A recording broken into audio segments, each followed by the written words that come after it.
네, 소셜라이브 프라이데이 시작하겠습니다. 오늘은 법조팀 송우영 기자가 나왔습니다. 네, 안녕하세요. 저는 법조팀 송우영이라고 합니다. 오늘은 저희 코로나19와 관련된 얘기를 할 건데요. 그 중에서도 검찰 수사를 둘러싼 내용들, 그러니까 지금 검찰 수사를 해야 된다는 여론도 많고 그러지 말아야 많은 된다는 곳에서 또 주장을 하고 있잖아요. 해달라고. 예.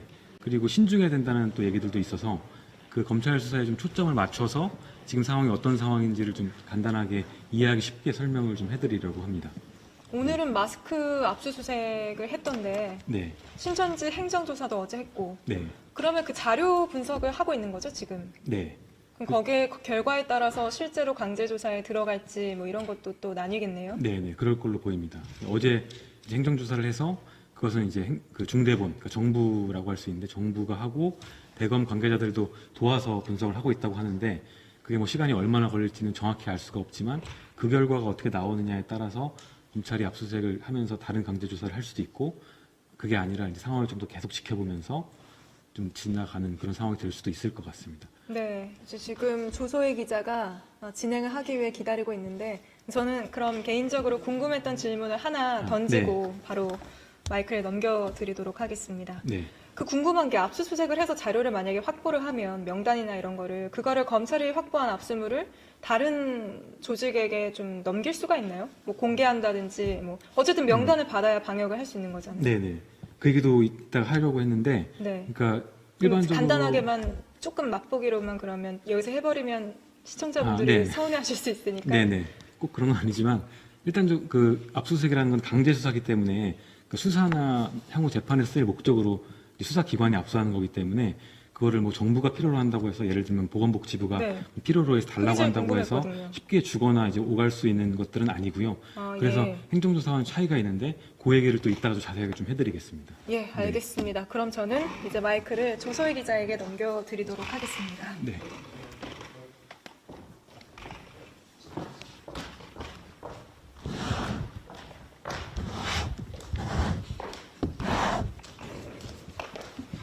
네, 디지털 뉴스룸 조소희 기자입니다. 많은 분들이 댓글에서 궁금해 하셨고요. 그래서 오늘 좀 자세하게 설명해 드리도록 하겠습니다. 먼저 지금까지 검찰에 고발된 게 좀 여러 건 있잖아요. 네네. 고발된 게 여러 건이 있는데 그것에 대해서 이제 하나하나 좀 설명을 해드리겠습니다. 네. 근데 그 전에 오늘 그 검찰에서 가장 큰 뉴스 중에 하나는 이제 아까 말씀드린 그 마스크 업체들에 대한 압수수색이었습니다. 네. 검찰에는 그러니까 서울중앙지검에는 마스크 전담팀이 지금 있습니다. 그 정식 이름은 마스크 유통 교란 사범 전담 수사팀인데요. 이게 이제 일주일 전쯤에 만들어졌습니다. 지금 뭐 마스크 대란이라고 할 정도의 상황이라서 지금 그런 거거든요. 여러분들도 뭐 사놓은 마스크가 지금 거의 다 떨어져 가는데 뭐 다음 주에는 어떻게 해야 되나 이런 걱정하시는 분들이 많을 텐데 네. 저도 그렇고요. 또 저희 회사 근처에도 이제 뭐 하나로마트가 있는데 거기도 오늘도 이제 줄을 길게 서 계신 분들 모습을 볼 수가 있었습니다. 근데 그런 상황에서 검찰이 서울과 경기 지역의 약 10개 업체, 마스크 업체에 대해서 압수수색을 했습니다, 오늘. 근데 이게 뭐 어떤 의미가 있냐면 그 검찰이 직접 나선 코로나 관련 첫 압수수색이다 이렇게 볼 수가 있습니다. 경찰이 수사를 하는 것을 지휘하거나 또는 이제 보안 수사를 해서 보강을 하라고 지휘하는 것에서 벗어나서 직접 뛰어들어서 직접 수사에 나섰다고 볼 수 있고요. 또 이거는 이제 시장에 큰 영향을 미치거나 좀 규모가 큰 업체들에 대해서는 직접 수사를 하겠다는 의지를 보인 거고 또 다른 의미는 이제 다른 업체들 지금은 뭐 마스크 매점 매석 같은 걸 하지는 않고 있지만 또 뭐 불량 마스크 같은 걸 유통하지는 않고 있지만 이 상황을 이용해서 좀 불법적인 이제 이득을 앞으로 취할 수 있지 않을까 이런 생각을 하고 있는 업체들이 혹시 있으면 이제 그러지 마라. 검찰도 두 눈을 뜨고 지켜보고 있다. 이렇게 경고 메시지를 준 것 그런 의미가 있다고도 볼 수가 있습니다. 네. 네. 어쩌면 본격적으로 검찰이 코로나19 수사에 대한 뭐 신호탄을 쏘아 올렸다고도 볼 수 있는데요. 마침 오늘 이재명 경기도지사가 본인이 변호사 출신이잖아요. 네, 검찰이 신천지에 대한 수사를 시작해야 한다고 하는 내용을 SNS에 올렸습니다. 네. 네. 그 여론도 굉장히 그 뭐 압수수색 같은 강제 조사를 검찰이 해야 된다 이런 얘기들도 많이 있습니다. 네. 근데 크게 이제 신천지에 대한 이제 수사 요구는 크게 보면은 두 가지가 있습니다. 첫 번째는 그 이만희 총회장 등 지휘부에 대한 어떤 횡령 배임 같은 이제 금품 비리 의혹이 하나가 있습니다. 네. 이건 주로 피해자분들, 그러니까 신천지 피해자분들 그 단체가 전국에 많이 있는데요. 그 중에 큰 것 중에 하나가 전국 신천지 피해자 연대라는 곳이 있습니다. 이곳에서 주로 주장을 하는 건데, 이제 뭐 경기도 가평의 100억 원대 뭐 건물이라든지 이런 것들을 이제 교인들이 모은 교비를 횡령을 해서 지었다. 그리고 이만희 총회장 같은 경우에는 이런 교비로 본인의 수술비 같은 것을 뭐 수천만 원 사용했다. 이런 금품 비리들입니다. 이건 재작년부터 수사가 의뢰가 돼서 과천경찰서에서 수사를 한 뒤에 경찰 입장에서는 이제 혐의점이 발견되지 않는다고 판단을 해서 불기소 의견으로 검찰에 송치한 상태입니다. 안양지청에서 수사를 하고 있는데 검찰은 아직 결론을 내지 않은 상태라서 이 수사가 어떻게 될지는 앞으로 조금 지켜봐야 되는 상태고요. 두 번째가 이제 이번에 문제가 되는 코로나19 관련된 수사 요구입니다. 그러니까 이렇게 코로나 확산 사태가 일어난 다음에도 이제 교인들의 명단 같은 것을 축소해서 거짓으로 정부 당국에 냈다. 그리고 뭐 예배 장소도 좀 축소해서 알렸다. 이제 그래서 정부 당국의 역학조사를 결과적으로 방해해서 이제 국민들의 뭐 건강에 이제 위협을 끼치는 결과적인 상황이 됐다. 이런 것들을 수사해달라는 게 두 번째입니다. 크게 그렇게 두 개로 나눠서 살펴볼 수가 있습니다. 네, 실제로 법사위에서 얼마 전에 감염법 예방법 및 관리에 관한 법률이 통과됐기 때문에 충분히 수사는 할 수 있는 상황이잖아요. 예, 예. 네, 근데 그렇습니다. 이런 상황에서 검찰이 압수수색에 전격적으로 나서고 강제 수사에 빨리 들어가야 한다고 하는 쪽이 있고, 네, 그것에 대해서 아직은 신중해야 한다고 하는 입장이 있습니다. 그 양쪽에 엇갈리는 입장이 있는데, 해야 한다는 쪽의 입장은 이제 아까 말씀드린 대로 그런 거짓된 정보를 이제 정부 당국에 제출함으로써 초기 방역에 큰 혼란을 초래했다. 그래서 지금 모든 국민에게 피해를 끼치고 있다는 것이고요. 또 신천지 측에서는 이미 모든 정보들을 투명하게 정부에 다 제공했다고 주장하는 입장인데, 그것을 믿을 수가 없으니까 우리가 강제로 확인을 해달라, 수사기관이. 이런 입장입니다. 또 그런 입장이고요. 그다음에 신중해야 한다는 입장은 가장 큰 이유는 지금 단계에서 가장 중요한 거는 코로나19 확산을 막는 것. 그러니까 감염된 상태를 정확하게 파악하고 앞으로의 확산을 더 막는 것이 가장 중요한데, 압수수색 같은 것을 지금 당장 해버리면 오히려 역효과가 날 수 있다. 이게 가장 큰 근거입니다. 네. 그래서 뭐 이만희 총회장이나 지휘부라든지 또 주된 뭐 건물들 이런 거 압수수색을 할 수 있겠지만, 지금 신도 숫자가 뭐 수십만 명이라고 하거든요. 네. 그분들에 대한 뭐 압수수색을 다 할 수는 없을 테고, 또 그런 압수수색이 시작되면 이제 일반 신도들 같은 경우에는 지금보다 더 숨고 연락을 더 받지 않고, 혹시나 감염된 채로 이제 연락을 받지 않은 상태로 숨거나 이럴 경우에는 오히려 방역 측면에서는 역효과가 날 수 있다. 이제 이런 걱정입니다. 맞습니다. 그런 걱정이고, 또 두 번째 이유는 강제 수사 같은 경우에는 이제 범죄 혐의점이 발견돼서 그걸 입증하기 위해 하는 건데, 지금 상태로는 뭐 명단 누락이라든지 네. 이런 것들이 일부러 범죄 혐의점이 있는 상황이라고 보기는 힘들다. 그러니까 맞습니다. 일부러 누락한 게 맞느냐 하는 것에 대해서 아직은 증거가 없는 상황이 아니냐라는 주장도 일부 있습니다. 네. 네, 이런 의견이 있는 가운데 일단 고발된 현황은 좀 다음과 같습니다. 뭐 아까 과천경찰서 얘기도 하셨는데요. 뭐 수원이나 안양, 대구, 서울지검 이렇게 좀 여러 곳에서 수사를 일단 고발된 현황은 있습니다. 설명을 해주시죠. 네네. 지금 전국의 검찰에 고발된 현황을 이제 주된 현황을 파악해서 말씀드리면은, 아까 말씀드린 전국 신천지 피해자 연대가 개인적인 금품 비리와 이번에 감염병 예방법 위반 혐의로 고발한 게 저번 주에 고발을 했는데, 이게 수원지검에 배당이 돼 있습니다. 수원지검에 배당이 돼 있고, 또 이번에 확진자가 다수 나오는 대구지검에서도 이게 감염병 예방법 위반인지에 대해서 살펴보고 있는데요.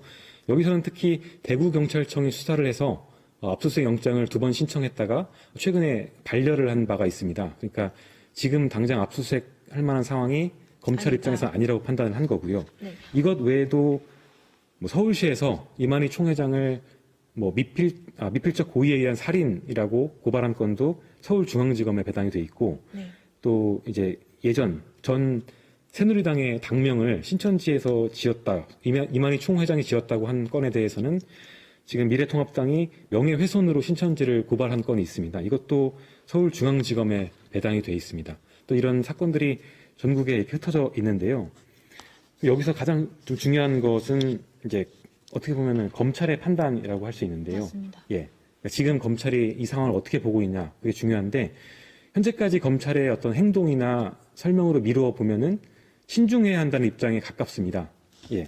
그러니까 범죄 혐의점이 아직까지는 명확하지 않은 상황이고, 또 정부의 방역 조치에 도움이 되는 방향으로 지금 수사가 앞으로 진행돼야 하는데, 지금 당장 압수수색하는 게 도움이 되는지 확실하지 않은 상황이다. 그렇기 때문에 지금 당장은 신중해야 한다는 판단을 아직까지는 하고 있는 걸로 보입니다.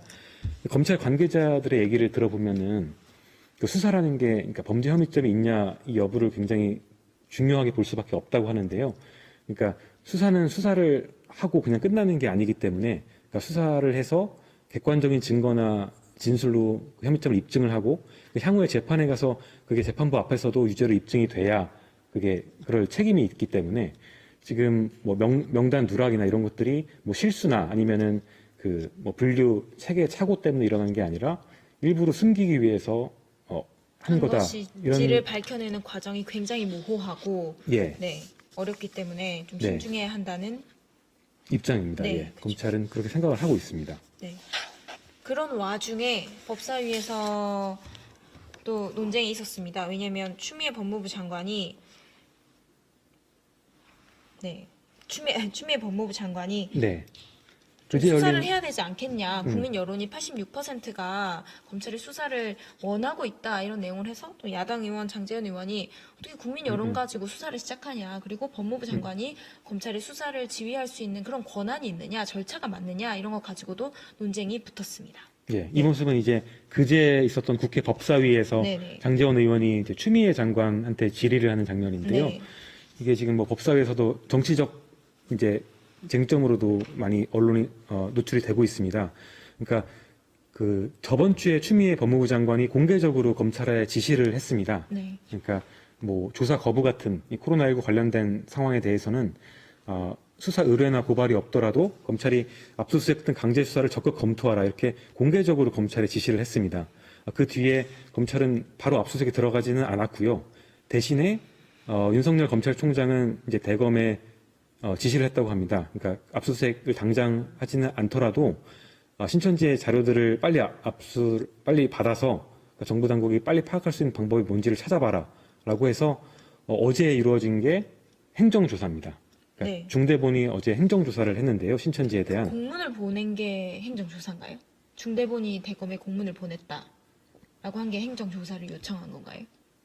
아니면 예, 그거는 그 선후 관계는 굉장히 좀 복잡하긴 한데요. 네. 예, 기본적으로는 행정조사를 먼저 이제 고안을 해서 건의를 한 거는 이제 윤석열 총장의 지시를 받은 대검 측에서 한 거고요. 네. 그래서 지금 당장 압수수색보다는 압수수색에 버금가는 효과를 가질 수 있는 다른 방법으로서 이런 행정조사를 하는 게 어떻겠냐. 그리고 그걸 한다면 대검 포렌식 요원들, 그러니까 네. 수사를 많이 해서 이런 방대한 자료를 잘 분석할 수 있는 맞습니다. 대검의 포렌식 관계자들을 보내서 지원을 해줄 테니까 이런 방식이 어떻겠냐고 법무부에 다시 제안을 해서 네. 추미애 장관이 그 제안을 받자마자 그렇게 하자고 바로 승인을 했다고 합니다. 네. 그래서 어제 중대본이 주축이 되고 대검 포렌식 관계자들이 같이 해서 어제 진행을 했고요. 네. 행정조사를요? 예, 그게 행정조사입니다. 네. 근데 이게 압수수색이랑 뭐가 다른 걸까요? 네, 그것도 궁금해하시는 분들이 많을 것 같은데요. 네. 일단 행정조사는 말 그대로 압수수색이 아니라 조사입니다. 그래서 행정기관이 행정적인 필요에 의해서 어떤 자료들을 달라고 이제 요청을 하는 건데, 이거는 강제 수사가 아니기 때문에 일단 협조가 필요합니다. 그래서 협조를 만약에 하지 않으면은 이제 강제로 압수수색을 할 사안이 되는지 안 되는지를 판단하는 쪽으로 넘어가야 되는데, 어제는 일단 신천지에서 협조를 해서 그 중대본과 대검 포렌식 관계자들이 같이 간 상태에서 협조를 받아서 원하는 자료들을 가져왔다고 합니다. 네. 예, 그래서 근데 지금까지는 이 행정조사라는 이 방식이 현재 상황으로서는 묘안이 아니었냐라는 평들이 조금 나오고 있습니다. 네. 그 이유가 이제 아까 말씀드린 대로 압수수색과 차이점이 있기 때문인데요.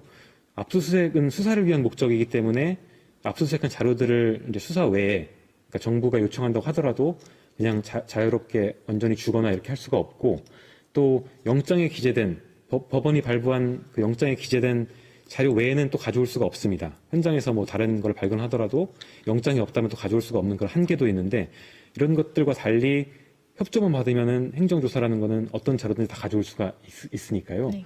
또 어제 오랜 시간에 걸쳐서 가져왔다고 하니까 이게 현재로서는 묘안이 아니었나 그런 이제 평을 받고 있습니다. 네. 그러면 앞으로는 좀 어떻게 진행될까요? 네. 그 앞으로가 어떻게 될지도 이제 이 행정조사에서 가져온 그 자료들을 어떻게 분석할지에 달려 있다고 볼 수가 있습니다. 네. 이제 중대본이 추측이 되고 대검 포렌식 관계자들이 같이 이제 분류를 하고 있는데 여기에서 뭐 범죄 혐의점이 발견된다거나 그러니까 예를 들어서 뭐 신도 명단을 누락한 거라든지 아니면은 그 신천지가 관리하는 뭐 건물이나 예배 장소의 명단 같은 것을 제대로 억지로 적절하게 보고하지 않거나 뭐 거짓으로 작성했다든지. 네. 네. 그런 것에 이제 고의로 그런 것들이 발견된다면 네. 그것에 또 앞으로 필요한 압수수색을 이제 검찰이 전격적으로 한다든지 네. 아니면 뭐 강제 구인을 통해서 핵심 관계자들을 불러서 또 발빠른 조사를 나설 수도 있는 상황입니다. 네. 하지만 이 분류가 얼마나 걸릴지 모르겠지만 그 분류에서 뭐 범죄 혐의점이 발견되지 않는다든지 그렇게 될 경우에는 또 다른 방향으로 진행될 수도 있는 상황입니다. 네. 섭살이 예측하기는 쉽지 않은데 검찰은 그럴 경우에는 지금처럼 이제 상황을 지켜보면서 그러니까 신천지에 대한 압수수색 이런 것들은 좀 상황을 지켜보면서 천천히 수사에 나설 수도 있는 상황이고요. 지금처럼 이제 마스크라든가 뭐 허위사실 유포라든가 네. 이런 면에서 이제 발빠른 수사를 하면서 상황을 조금 지켜볼 수도 있는 상황입니다. 네. 예. 어떻게 수사가 진행될지는 송우영 기자가 계속해서 취재해서 다음 주에도 전달해 드리도록 하겠습니다. 네. 오늘 소셜 라이브 프라이데이 시간이 길어졌는데요. 워낙 많은 분들이 관심이 많은 내용이라서 SHJ님, 황성희님, 한탐정님, 다르츠9님께서 또 많은 댓글 주셨습니다. 저희가 취합해서 또 기자에게 전달하도록 하겠습니다. 저희 보건복지부 행동 강령 안내 후에 소셜 라이브 마무리하겠습니다. 먼저 확진 환자와 접촉한 후 2주가 경과하는 날까지 자가격리 대상자께서는 아침 저녁으로 체온을 측정하셔서 보건소에 이를 알리셔야 합니다. 또 격리 장소 외에는 외출을 하지 마시고요. 꼭 외출하셔야 할 경우에는 보건소에 미리 연락을 하시기 바랍니다. 자가격리 대상자의 가족 및 동거인은요 2m 이내의 거리를 유지하시고 테이블이나 손잡이 등 가족들이 많이 만질 수 있는 부분은 꼭 소독해서 자주 닦아주시길 바랍니다. 이번 주도 고생 많으셨습니다. 소셜 라이브 여기서 마치겠습니다. 감사합니다. 감사합니다.